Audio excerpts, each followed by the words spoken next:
तासगाव जिल्हा सांगली येथील बाजारात बेदाण्यास जत तालुक्यातील सोनाळ येथील शेतकऱ्याच्या बेदाण्याला मिळाला 411 रुपये दर।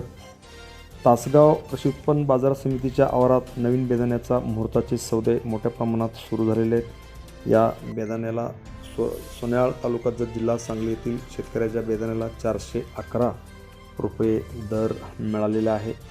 130 टन बेदाण्याची विक्री झाली। बेदाणा हंगाम सुरू झाला असला तरी यावर्षी बेदाण्याचे अपेक्षित उत्पादन होणार नसल्यामुळे बेदाण्याला चांगला दर मिळेल अशी आशा अनेक शेतकऱ्यांनी व्यक्त केलेली आहे। बाजार समितीच्या सेल हॉलमध्ये 18 आडत दुकानामध्ये नव्या हिरव्या आणि पिवळ्या बेदाण्याची मोठी आवक झाली।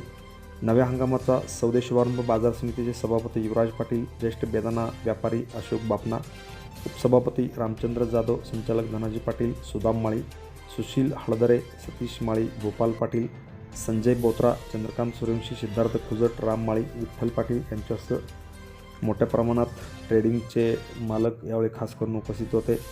या सौद्यामध्ये बेदाणा उत्पादक शेतकरी अनिल अण्णाराय बिराजदार राहणार सोनाळ तालुका जत जिल्हा सांगली यांच्या 41 बॉक्सला 411 रुपये दर मिळाला।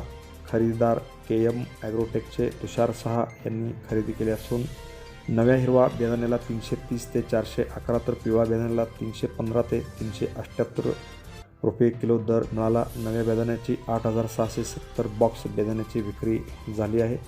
त्यामुळे या सौद्यासाठी जत, सोलापूर आणि विजापूर परिसरातील शेतकरी मोठ्या संख्येने यावेळी खास करून उपस्थित होते। Press the bell icon on the YouTube and never miss another update.